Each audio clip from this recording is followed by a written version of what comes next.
La Banque alimentaire de l'Isère offrait ce jeudi matin des petits déjeuners solidaires à des collégiens de Cessin, une leçon de bon comportement alimentaire et de lutte contre le gaspillage. Enedis et ses compteurs Linky devant le tribunal de grande instance de Grenoble. 253 plaignants d'Isère, Savoie et Haute-Savoie refusent son installation. Certains craignent pour leur santé. Et puis Boin-sur-Lignon, Voiron, ce sera la 5e étape du Critérium du Dauphiné jeudi. Arrivée des coureurs prévue aux alentours de 16h30 sur le cours Sénozan. La ville est prête depuis plusieurs jours.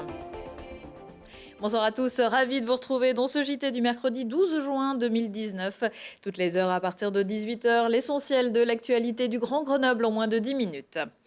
Pour beaucoup, le petit déjeuner est un repas essentiel pour bien débuter la journée, même si on sait aujourd'hui que le message est surtout véhiculé par les grands groupes de l'agroalimentaire. Il n'empêche qu'avant de s'embarquer pour 4 heures de cours, mieux vaut être armé parce que trop d'adolescents font l'impasse. La Banque alimentaire de l'Isère lance une nouvelle campagne qui passait ce matin par Cessin. Lilian Veillé. Bonjour jeune homme. Ça va, t'as déjeuné ce matin toi? Tu sais plus si t'as déjeuné. Ce matin, ils pourront en être sûrs, ils auront bien mangé. Avec des produits issus de la ramasse quotidienne de la Banque alimentaire, les élèves de 5e du lycée Marc-Sangny ont eu droit à un petit déjeuner très copieux. J'ai pris du pain, du jambon, un jus de pomme et un kiwi. Pour l'instant, j'ai mangé de la biscotte avec du beurre et de la confiture de fraises myrtille et citron vert. Comment c'était bon? Ah oui, c'est délicieux. Chez moi, je mange pas beaucoup. Là, j'en vais le ventre rempli jusqu'à midi. Là, ça va être super. Il y a quelques semaines, les collégiens avaient eu une première sensibilisation sur les aspects nutritifs du petit déjeuner. Éviter les produits trop sucrés, privilégier les fruits ou les produits laitiers. Les 120 élèves ont cette fois pu tester et prendre des forces avant d'attaquer la journée. Le petit déjeuner aujourd'hui, c'est le repas le plus important. On a ici des collégiens qui vont être stimulés toute la journée intellectuellement, mais aussi physiquement dans leurs activités. Et ils ont besoin de partir du bon pied. Donc ce matin, on a fait une opération d'apprentissage pédagogique qui leur permet de voir quels sont les éléments importants dans un petit déjeuner équilibré et tonique.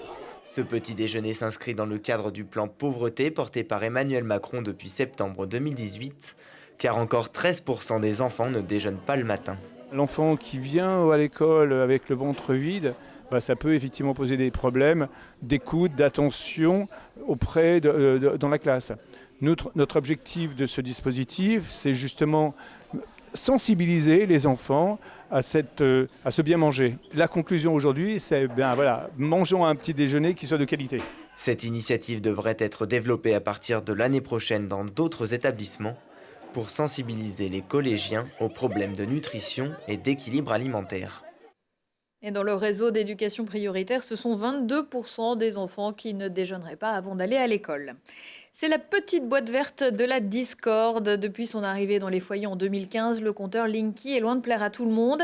Son caractère obligatoire est critiqué, le principe de précaution invoqué et les personnes souffrant d'hypersensibilité aux ondes veulent s'en débarrasser.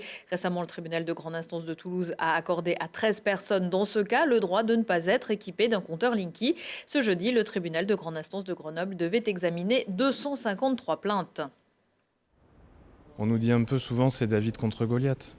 Mais quand on regarde les preuves qui sont versées au dossier, on voit qu'Enedis s'appuie sur pratiquement rien, sur la réitération de leur brochure commerciale et qu'ils essayent d'en construire comme étant une vérité. Et les demandeurs, eux, s'appuient sur des documents qui sont officiels, des rapports, des pièces qui viennent d'Enedis elle-même et qui confirment toutes leurs objections sur le volet santé, sur le volet vie privée et sur la question du droit de la consommation. Ce que je dis, c'est que jusqu'à présent, il n'y a pas eu encore une fois, d'études qui viendraient même, je ne dis pas dire qu'il y aurait un danger pour la santé publique, mais même dire qu'il y a une incertitude en termes de santé publique. Je comprends, si vous voulez, les inquiétudes que ça suscite, mais moi, ce que je rappelle aujourd'hui, c'est qu'environ, il y a un ménage français sur deux qui a un compteur Linky. Il y a 18 millions de compteurs Linky qui ont été aujourd'hui déployés.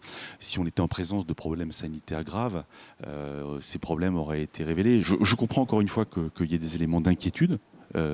L'inquiétude me paraît légitime, mais elle n'est pas fondée. La décision du tribunal pourrait intervenir en juillet. Après le contrôle de la production d'énergie, Énergie Citoyenne, qui avait déjà permis d'installer des panneaux solaires sur le toit d'une école de l'Agglo, veut passer à la vitesse supérieure. La société d'investissement citoyen, qui compte 165 associations et 149 particuliers, lance ce mercredi une levée de fonds. L'argent servira à installer des panneaux solaires. Les bénéfices récupérés grâce à la vente de l'électricité rémunéreront les souscripteurs. Les panneaux seront notamment installés sur le toit de la Belle Électrique. Faites vos jeux. 103 nouveaux monuments viennent d'être retenus pour la 2e édition de la Fête du patrimoine. Parmi eux, les Casamores à Saint-Martin-le-Vinou. Construit en 1855, le palais mauresque et ses 52 colonnes est le premier monument au monde réalisé en ciment moulé. En perpétuel chantier de restauration, il a été classé monument historique en 1986. Les travaux à effectuer en priorité de peinture du plafond, les vitraux du jardin d'hiver et les terrasses. Un coût estimé à 200 000 € par la propriétaire. La grille du loto sera mise en vente le 15 juin. Le château de Bon Repos à Haute-Jarry avait bénéficié de la première édition et récolté autour de 32 000 € avec le loto du patrimoine. 16 000 € de la Fondation du patrimoine et 21 000 € de dons par les particuliers ou les entreprises. Ces travaux devraient débuter à l'automne. La 71e édition du Critérium du Dauphiné fera étape demain jeudi à Voiron. Les meilleurs coureurs du monde sont donc attendus dans la capitale de la Chartreuse, tout comme des milliers de spectateurs. Et ça demande évidemment un peu de logistique pour les services de la ville. Lilian Veillé. C'était un souhait depuis plusieurs années. Voiron accueillera l'arrivée de la 5e étape du Critérium du Dauphiné. Une étape de 201 km très plate dans l'ensemble, mais avec une fin de course qui risque d'être rapide. Les coureurs devraient rouler à 60 km/h. On pense qu'ils vont arriver très vite à Voiron. C'est d'ailleurs pour cette raison qu'on a défini avec ASO un parcours multipliant les virages sur les 2 derniers kilomètres, qui va permettre au peloton, s'il y a une arrivée en peloton, de s'étirer au fil des mètres jusqu'à la ligne d'arrivée. Et ici, sur ce carrefour, on se situe à moins d'1 kilomètre de l'arrivée. Donc je peux vous dire qu'il y aura du spectacle le jeudi 13 juin. Du spectacle sur le bitume et déjà un peu partout dans la ville. Voiron a joué sur ses atouts, sa situation géographique aux portes de la Chartreuse. Alors il y a l'ensemble des giratoires de la ville qui ont été décorés, ainsi que le jardin de ville.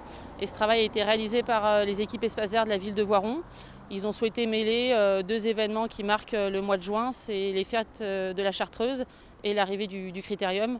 D'où le mélange des couleurs vertes et or et les vélos qui sont sur le giratoire. Entre 3 et 4 000 supporters sont attendus pour l'événement. La ville a donc prévu d'importants moyens pour assurer la sécurité. 300 barrières seront disposées sur le dernier secteur de la course, Courcey-Nozan. L'accès au cœur de ville sera fermé dès 8 h et les axes de passage des coureurs avant 16 h. Pour une telle manifestation événementielle, tout le monde est sur le pont.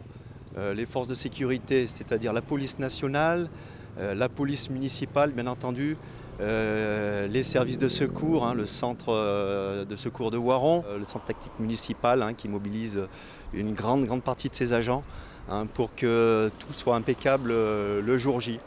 L'arrivée devrait se faire vers 16h30 avec notamment quelques stars du Tour de France comme Christopher Froome, Romain Bardet ou encore Vincenzo Nibali. Eh bien non, Christopher Froome ne sera pas sur la ligne d'arrivée à Voiron. Victime d'un accident pendant la reconnaissance ce jour, le Britannique a dû abandonner. Fracture du fémur, il est également forfait pour le Tour de France. On regrettera aussi l'absence au Critérium du Voironnais Geoffroy Bouchard de l'équipe AG2R qui s'est lui engagé en ce moment sur une course en Suisse. L'autre grand événement sportif qui se déroule en ce moment, c'est bien sûr la Coupe du Monde féminine de foot. Grenoble et son territoire font partie des 9 agglos à accueillir des matchs. Dans chaque JT, Mathias Arez nous fait découvrir les coulisses avec ce soir les ramasseuses de balles, comme à Roland-Garros ou presque.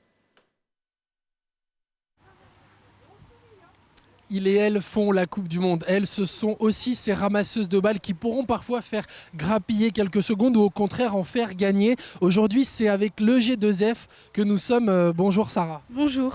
Alors, pourquoi avoir fait le choix tout ensemble de participer à cette aventure de la Coupe du Monde ? Parce que déjà, le foot, c'est notre sport, notre passion. Et cet événement, on peut la vivre peut-être qu'une seule fois dans notre vie. Et alors, ça représente quoi une Coupe du Monde ? En plus, une Coupe du Monde féminine, ça fait un peu briller votre sport ? Ça représente un peu notre esprit d'équipe, tous ensemble et tout. Et aussi pour le foot, quoi. petit pronostic sur la victoire finale? Ouais. Le Maroc aussi. L'Algérie. Bon, tu peux rapidement nous dire le nom de tes coéquipières, comme ça on les connaît toutes. Léa, Shaina, Loni, Clarisse et Amandine. Bon, en tout cas, on vous souhaite à toutes une belle Coupe du Monde.